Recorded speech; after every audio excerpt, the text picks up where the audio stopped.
اعوذ باللہ من الشیطان الرجیم بسم اللہ الرحمن الرحیم سبحان الذی اسری بعبدہ لیلا من المسجد الحرام الی المسجد الاقصی الذی بارکنا حولہ لنریہ من آیاتنا انہ هو السمیع البصیر۔ اس وقت ہمارے سامنے یہ سورہ بنی اسرائیل ہے۔ تفسیر اور ترجمے میں جانے سے پہلے چند باتیں تمہیدی طور پر سمجھنا ضروری ہیں، جن سے اس سورہ کی فضیلت اور اہمیت معلوم ہوتی ہے۔ یعنی جو یہ چند باتیں ہیں جو تمہیدی طور پر ذکر کی جاتی ہیں، ان باتوں سے اس سورہ کی فضیلت اور اہمیت معلوم ہوتی ہے۔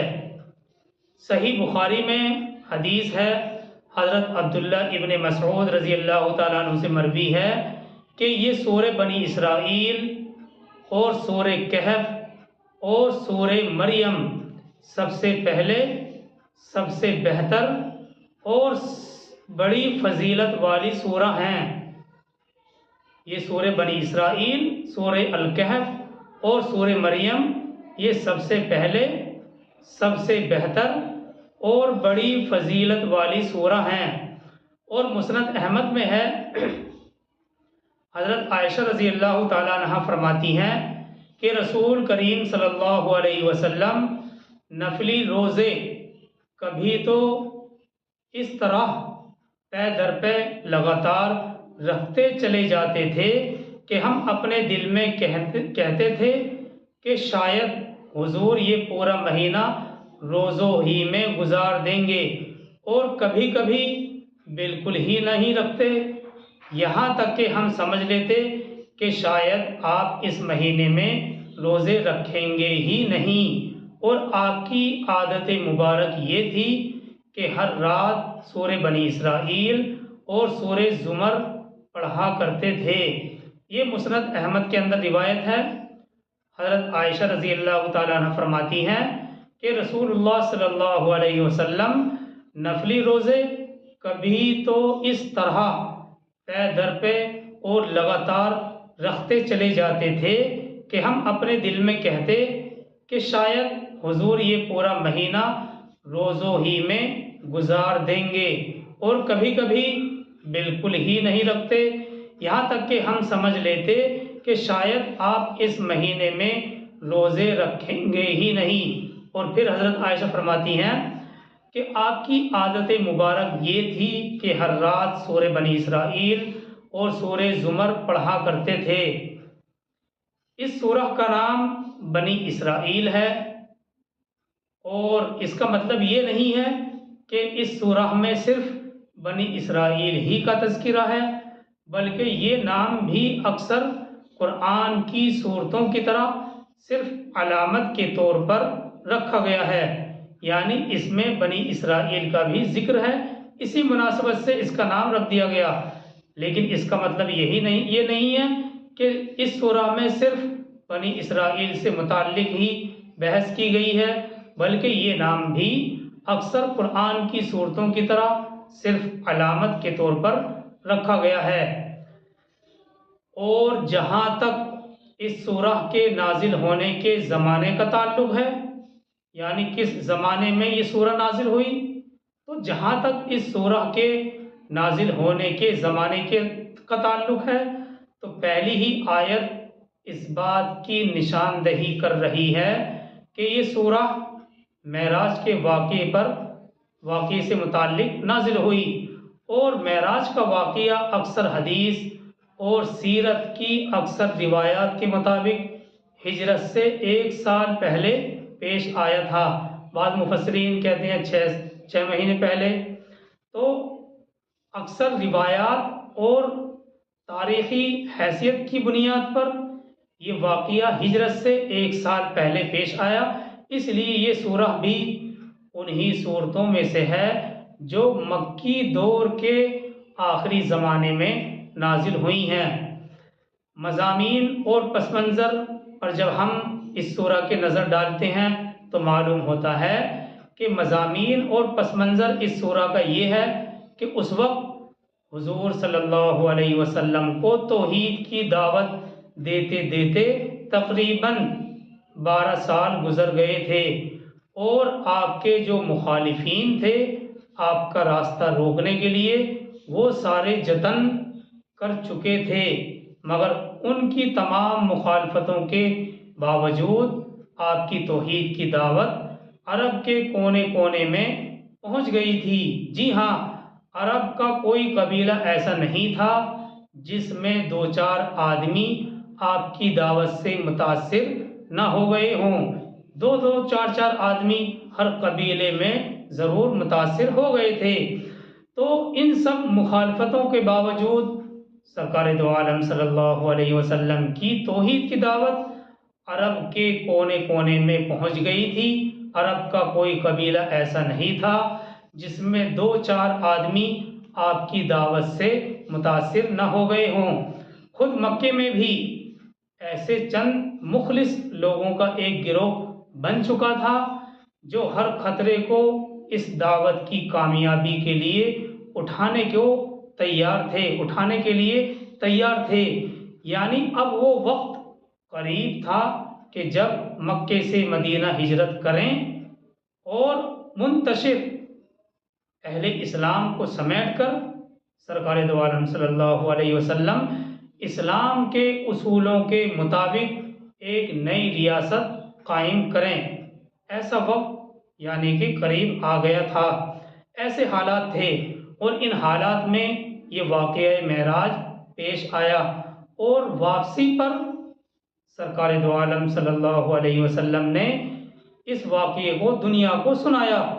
اور اس سورہ کے مضامین میں 3 باتیں سر فہرست ہیں۔ جب ہم ان مضامین پر اس سورہ کے نظر ڈالتے ہیں تو معلوم ہوتا ہے کہ اس سورہ بنی اسرائیل میں 3 باتیں سر فہرست ہیں۔ نمبر 1 تنبیہ، یعنی آگاہ کرنا، خبردار کر دینا۔ نمبر 2 تفہیم، یعنی سمجھانا۔ نمبر 3 تعلیم، یعنی سکھانا۔ تنبیہ، تفہیم اور تعلیم۔ تنبیہ کا مطلب آگاہ کرنا، خبردار کرنا۔ تفہیم کا مطلب یعنی سمجھانا۔ تعلیم کا مطلب یعنی سکھانا۔ یہ تینوں باتیں اس سورہ میں ایک ساتھ جمع کر دی گئی ہیں۔ سب سے پہلے نمبر 1 جو تنبیہ ہے، تنبیہ کفار مکہ کو کی گئی کہ بنی اسرائیل اور دوسری قوموں کے انجام سے آپ سبق حاصل کریں اور خدا کی دی ہوئی مہلت کے اندر سنبھل جائیں اور اس دعوت کو قبول کر لیں جسے محمد صلی اللہ علیہ وسلم قرآن کے ذریعے سے پیش کر رہے ہیں، ورنہ تم بھی دوسری اقوام کی طرح مٹا دیے جاؤ گے اور تمہاری جگہ دوسرے لوگ زمین پر بسا دیے جائیں گے۔ تو یہ نمبر 1 تنبیہ تھی کفار مکہ کو جو کی گئی کہ بنی اسرائیل اور دوسری قوموں کے انجام سے آپ سبق حاصل کریں، خدا کی دی ہوئی مہلت کے اندر سنبھل جائیں اور اس دعوت کو قبول کر لیں جسے محمد صلی اللہ علیہ وسلم قرآن کے ذریعے سے پیش کر رہے ہیں، ورنہ آپ بھی مٹا دیے جاؤ گے اور تمہاری جگہ دوسرے لوگ زمین پر بسا دیے جائیں گے۔ اور نمبر 2 تفہیم، یعنی سمجھانا۔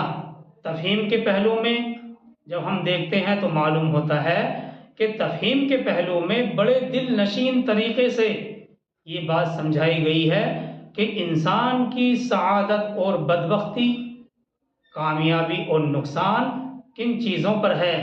ان باتوں کو کھلے طور پر، واضح طور پر سمجھایا گیا ہے کہ انسان کی سعادت اور بدبختی، کامیابی اور نقصان آخر کن چیزوں پر ہے، اور پھر اس کے بعد توحید، رسالت اور قرآن کے برحق ہونے پر بڑی بڑی دلیلیں پیش کی گئی ہیں اور ان شبہات کو دور کیا گیا ہے جو کفار مکہ کی طرف سے پیش کیے جا رہے تھے۔ تو یہ نمبر 2 سے متعلق تفہیم تھا۔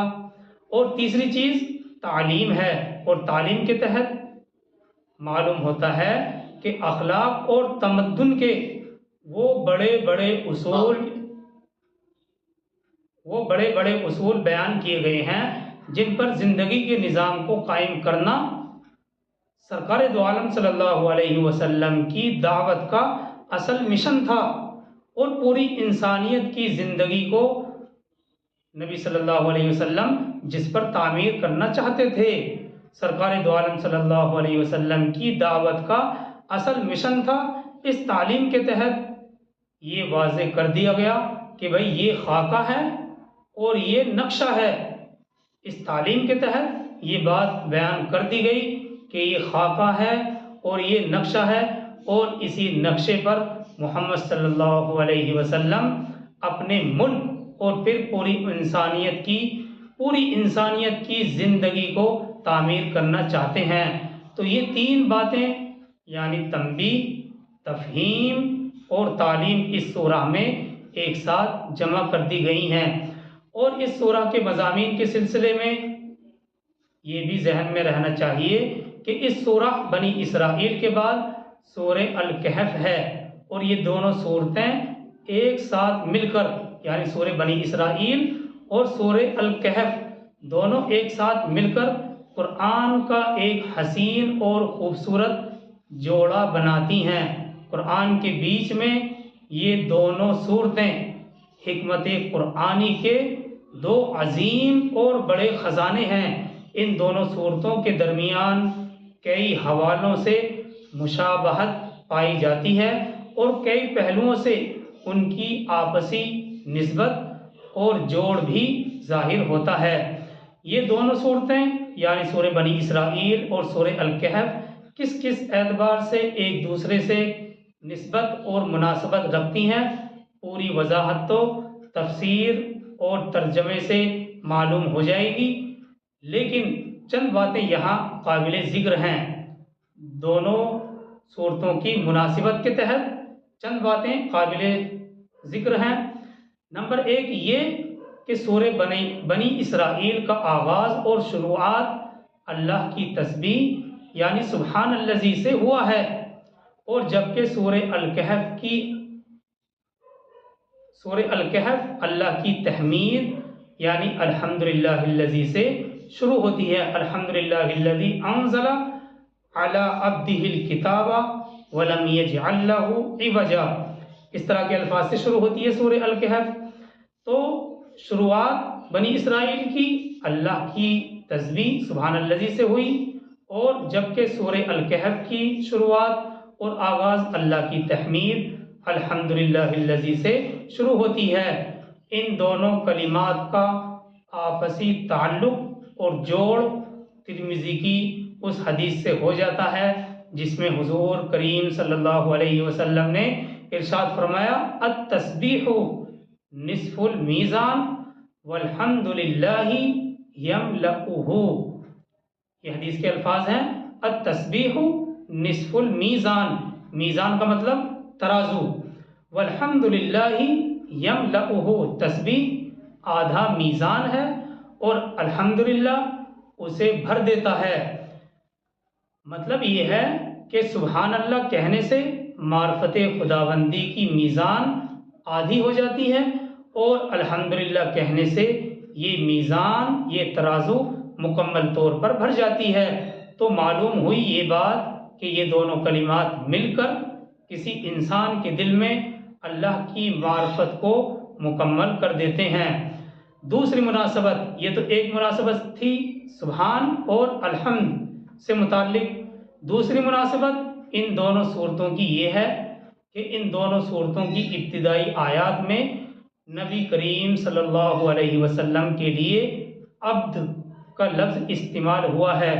عبد بعبدہ، عبد کا لفظ استعمال ہوا ہے۔ اور ایک تیسری مناسبت اس سورہ کی یہ بھی ہے کہ مفسرین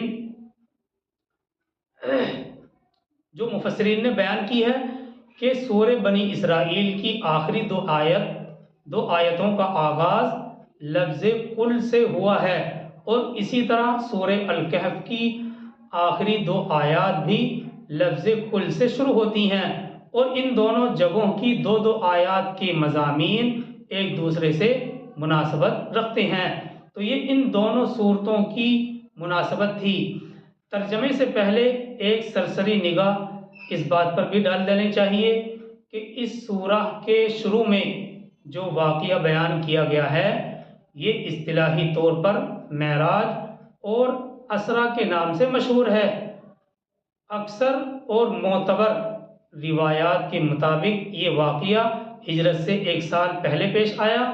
حدیث اور سیرت کی کتابوں میں اس واقعے کی بکثرت صحابہ سے مروی ہے۔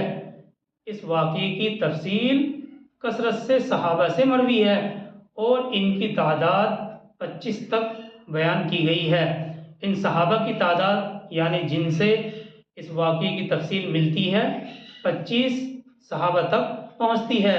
بہرحال یہ واقعہ معراج ہے جو ہمارے رسول کریم صلی اللہ علیہ وسلم کا ایک امتیازی معجزہ ہے۔ اب پہلے ہم آیت اور ترجمہ دیکھتے ہیں۔ سورہ بنی اسرائیل آیت نمبر 1۔ سبحان الذی اسری بعبدہ لیلا من المسجد الحرام الی المسجد الاقصی۔ پاک ہے وہ ذات جو لے گئی راتوں رات اپنے بندے محمد صلی اللہ علیہ وسلم کو مسجد حرام سے مسجد اقصی تک۔ یہ رسول کریم صلی اللہ علیہ وسلم کے معراج کے سفر کا پہلا مرحلہ ہے جو مسجد حرام سے مسجد اقصی تک یعنی بیت المقدس کے زمینی سفر پر مشتمل تھا۔ آیت میں سبحان کا لفظ لایا گیا ہے۔ اس کے معنی آتے ہیں یعنی اللہ کی ذات ہر نقص اور عیب سے پاک ہے، اور اس کلمے سے بات کا آغاز کرنا یہ خود بتلا رہا ہے کہ یہ کوئی بہت بڑا خلاف عادت واقعہ تھا جو اللہ کی غیر محدود قدرت سے ظاہر ہوا۔ سبحان کا لفظ ایک تو اپنے اصل معنی بیان کر رہا ہے کہ اللہ کی ذات ہر نقص اور عیب سے پاک ہے، اور اس کلمے سے بات کی شروعات کرنا، بات کا آغاز کرنا یہ خود بتلا رہا ہے کہ بھئی یہ ایک بہت بڑا خلاف عادت واقعہ تھا جو اللہ کی غیر محدود قدرت سے ظاہر ہوا۔ اور لفظ اسرا کے لغوی معنی رات کو لے جانے کے ہیں، اور پھر اس کے بعد لیلن کا لفظ اس مفہوم کو اور بھی واضح کر رہا ہے، اور پھر لفظ لیلن کو معرفہ نہیں لایا گیا، یعنی رات کے لیے جو لفظ لایا گیا ہے لیلن اس کو معرفہ نہیں لایا گیا بلکہ نکرہ لایا گیا ہے، جس سے اس بات کی طرف بھی اشارہ ملتا ہے کہ اس تمام واقعے میں پوری رات بھی صرف نہیں ہوئی بلکہ رات کا صرف ایک حصہ صرف ہوا۔ اور دیکھیے مفسرین یہ بھی کہتے ہیں کہ مسجد حرام سے مسجد اقصی تک کا سفر جس کا ذکر اس آیت میں ہے اس کو اسرا کہتے ہیں، اور یہاں سے جو سفر آسمانوں کی طرف ہوا اس کو معراج کہتے ہیں۔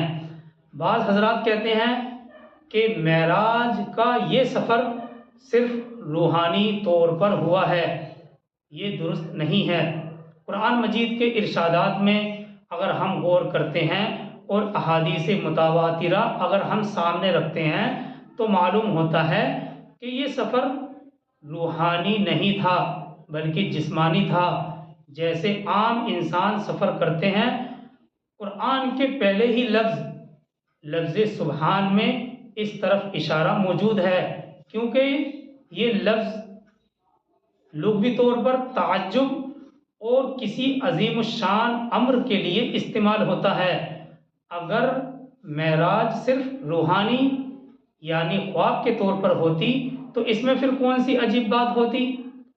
خواب تو ہر مسلمان بلکہ ہر انسان دیکھ سکتا ہے کہ میں آسمان پر گیا، میں فضا میں اڑا، فلاں فلاں کام کیے وغیرہ وغیرہ۔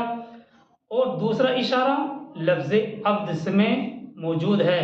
لفظ عبد سے پتہ چلتا ہے کیونکہ عبد صرف روح کا نام نہیں بلکہ جسم اور روح دونوں کے مجموعے کا نام ہے، اور اس کے علاوہ یہ دو دلیل ہوئی۔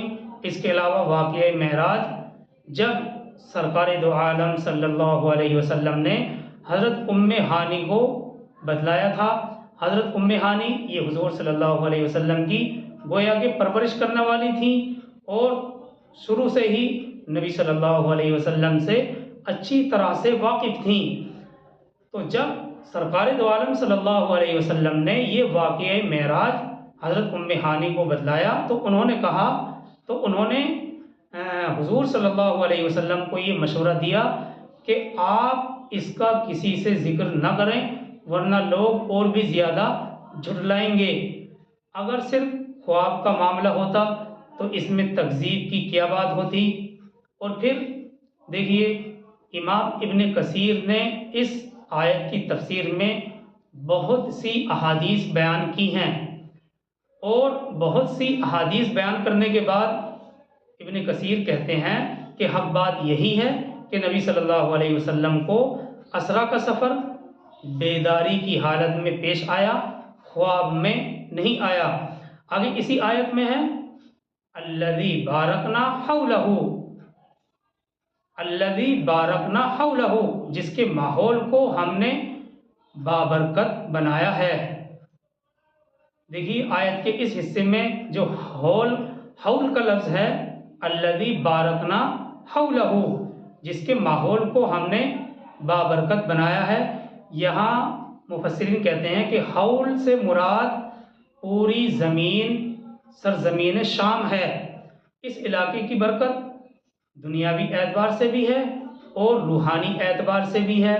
دنیاوی اعتبار سے یہ علاقہ بڑا ہی زرخیز ہے اور یہاں کی آب و ہوا خصوصی طور پر بہت اچھی اور عمدہ ہے، اور روحانی اعتبار سے دیکھتے ہیں تو معلوم ہوتا ہے کہ یہ علاقہ بہت سے جلیل القدر پیغمبروں کا مسکن رہا ہے، اور حضرت ابراہیم علیہ السلام سمیت بہت سے انبیاء یہاں پر مدفون ہیں۔ ہیکل سلیمانی بنی اسرائیل کی مرکزی عبادت گاہ تھی۔ اس لحاظ سے نامعلوم کیسے کیسے اللہ والے نیک بندے کس کس انداز میں یہاں عبادت کرتے رہے ہوں گے۔ مقصد کیا تھا؟ آیت کے اگلے تیسرے حصے میں بیان کیا گیا ہے لِنُرِيَهُ مِنْ آیاتنا إِنَّهُ هُوَ السَّمِيعُ الْبَصِيرُ، تاکہ ہم دکھلائیں اس بندے یعنی محمد صلی اللہ علیہ وسلم کو اپنی نشانیاں، یقیناً وہی ہے سب کچھ سننے والا اور دیکھنے والا۔ لِنُرِيَهُ مِنْ آیاتنا إِنَّهُ هُوَ السَّمِيعُ الْبَصِيرُ، تاکہ ہم دکھائیں اس بندے محمد صلی اللہ علیہ وسلم کو اپنی نشانیاں، یقیناً وہی ہے سب کچھ سننے والا اور دیکھنے والا۔ یہ سورہ بنی اسرائیل کے مضامین تھے، اور پہلی آیت واقعہ معراج سے متعلق ہے۔ اللہ تعالی ہم سب کو عمل کی توفیق عطا فرمائے، اور اس سے آگے انشاءاللہ ہم بعد میں دیکھیں گے منڈے کو۔ سبحان اللہ و بحمدہ، سبحانک اللہم و بحمدک، نشہد ان لا الہ الا انت ونستغفرک ونتوب الیک۔ سبحان ربک رب العزۃ عما یصفون وسلام علی المرسلین والحمد